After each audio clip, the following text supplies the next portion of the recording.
Joining us now is one of the candidates for that open Senate seat in next year's election, Democratic Congressman Adam Schiff of California.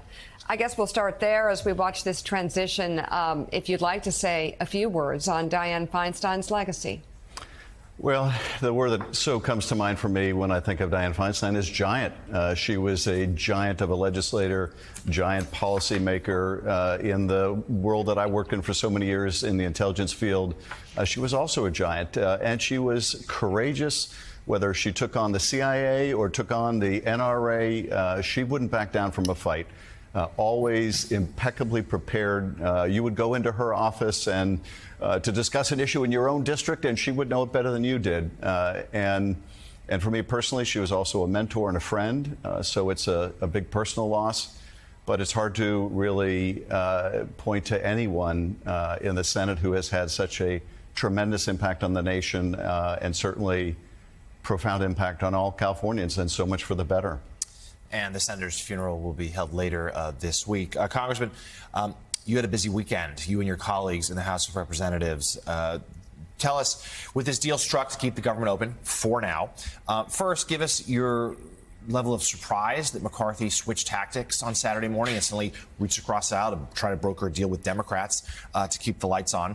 But where do we go from here, both in terms of Ukraine funding, which is conspicuously missing from this agreement, but also whether you think Kevin McCarthy can hold on to his speakership?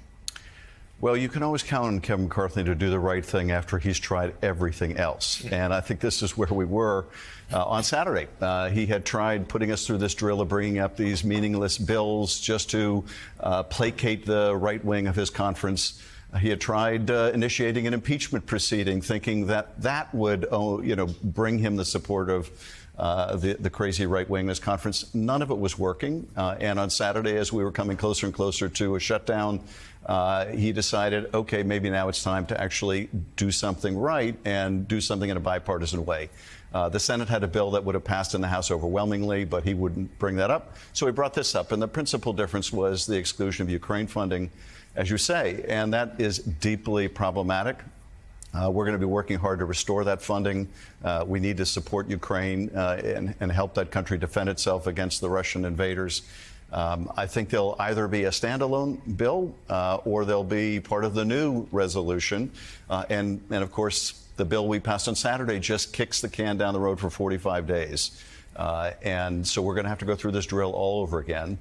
We need a Congress that is functional. And with Donald Trump as the leader of that party and Kevin McCarthy as the leader of the House, it is completely dysfunctional. I don't know what happens to McCarthy's speakership, but frankly, the problem he's having is we don't trust him. He broke his word with the president over the debt ceiling deal. His own conference doesn't trust him. He doesn't seem to stand for anything except the desire to hold on to that gavel.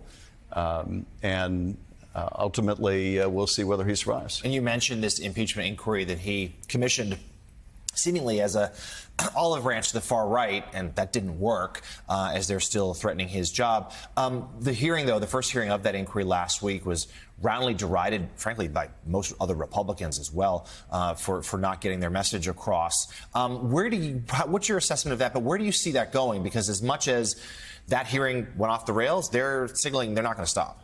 It's another train wreck. Just as the government shutdown was predictable, this is also a predictable train wreck. They don't have any evidence of any high crimes or misdemeanors committed by the president. They don't even have any evidence of any low crimes or anything else. But they're barreling ahead, nonetheless, to placate their crazies. But once you put the train on that tracks, it becomes very difficult to stop. And so where does it end? Does it end with them bringing up an impeachment vote that fails? Or does it end up bringing up an impeachment vote based on nothing, which they're forced to support because they've got Trump, bashing them if they don't? This is the kind of chaos the House is in. And the tragedy is, many of us, like myself, are working to find housing for people who are homeless and deal with the housing unaffordability and inflation and the fentanyl crisis and all the things that we need to do to deliver for the American people. This is the heart of my Senate campaign, but it's also the heart of our work in Congress. But instead, we're engaged in this bogus proceeding, and we're shutting down the government or coming to the brink every 45 days. It's just a tragedy and a self-inflicted wound for the country.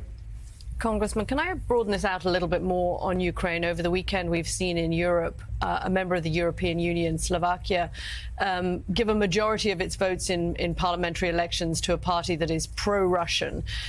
And looking at what is happening there and whether that is some kind of warning sign for other countries and leaderships, and looking at what is happening in the Republican Party here, do you think we just haven't done a good enough job of explaining to populations on both sides of the Atlantic why it is important to carry on supporting the Ukrainians in their military effort? I mean, it just seems clear that the Republican Party no longer believes that Ukraine is a priority. Well, we're going to have to do a much better job making the case. Now, Slovakia has always been kind of on the bubble. They've always had a very strong pro-Russian party. Robert Fico has been around. I spent 6 months in Slovakia back in the early 90s, and he was an emerging, very pro-Russian leader at that time.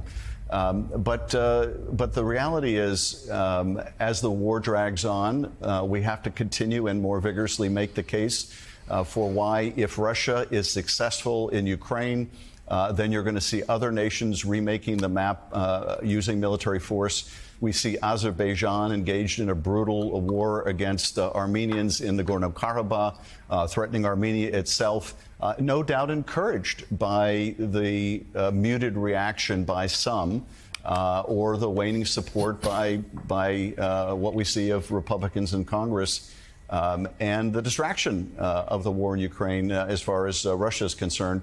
So it is inherently destabilizing the longer that this goes on. And if Russia were to be successful, I think it also could have dominoes in terms of what China thinks in Taiwan.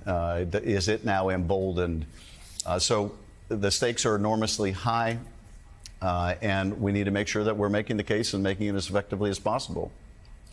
Democratic Congressman Adam Schiff of California, thank you very much for being on this morning.